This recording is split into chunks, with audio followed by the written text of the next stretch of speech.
जय हिंद दोस्तों। मैं मैथ ब्लास्टर्स पर आकाश तिवारी आप सभी छात्र छात्रों का अपने यूट्यूब चैनल पर फिर से बहुत बहुत स्वागत करता हूं। तो आज हम कुछ मैथ के प्रश्न इम्पॉर्टेंट लेकर आया हूं। जिन छात्रों का आर्मी रिलेशन 10 मार्च को एग्ज़ाम लगा हुआ है वो लोग इस वीडियो को ज़रूर देख के जाएं। तो पहला प्रश्न देखो क्या कह रहा है कि एक बाड़े में कुछ घोड़े व रखवाले हैं। यदि पैर गिने तो 100 तथा सिर गिने तो 30 होते हैं, तो बताओ बाड़े में कुल कितने घोड़े हैं।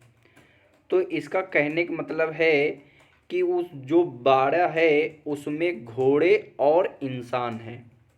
ठीक, जो रखवाली करेगा वो कौन होगा? ठीक, वो इंसान नहीं होगा, मतलब आदमी कोई होगा।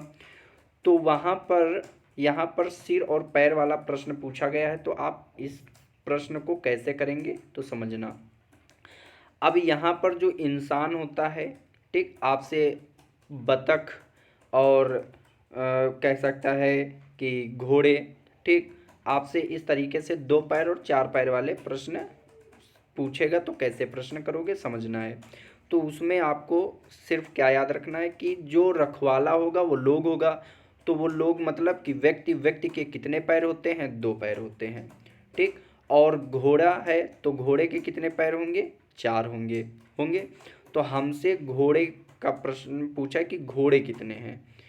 तो मैंने कहा कि अगर यहाँ पर मान लिया इंसान, ठीक, इंसान मतलब व्यक्ति, तो अब यहाँ पर एक है व्यक्ति और घोड़ा, यही है।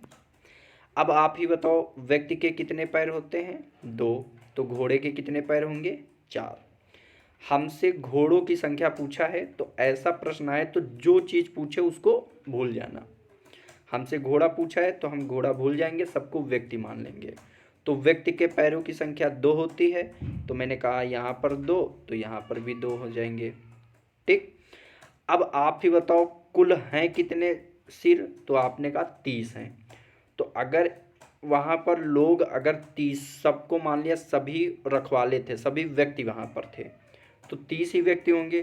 तो एक व्यक्ति के कितने पैर होते हैं? 2, तो 30 व्यक्ति के कितने पैर होंगे? तो आप कहोगे कि 30 दूना 60, मतलब कितने होंगे? 60 पैर होंगे। होंगे कि नहीं होंगे? लेकिन सवाल में पैरों की संख्या दी है कितनी है? 100। कितनी दी है? 100। अब बताओ अगर 100 पैरों की संख्या दिए है और यहाँ पर 60 निकला है, तो इसका मतलब आप ही बताओ कितना कम निकला। तो आप कहोगे कि 100 में अगर हम 60 घटा दें तो मुझे पता चल जाएगा। तो आप कहोगे 100 में 60 जाएगा तो कितना बचेगा? 40। इसका मतलब 40 जो पैर हैं वो कम निकल रहे हैं। क्यों? क्योंकि आपने घोड़े की जगह व्यक्ति को मान लिया। तो तुमने हर व्यक्ति को 2-2 पैर थे और घोड़े के 4-4 पैर होते, तो 2-2 पैर सबको कम कर दिया। किया कि नहीं किया? तो जिसकी वजह से तुम्हारे जो पैरों की संख्या है सवाल की संख्या से कम आया।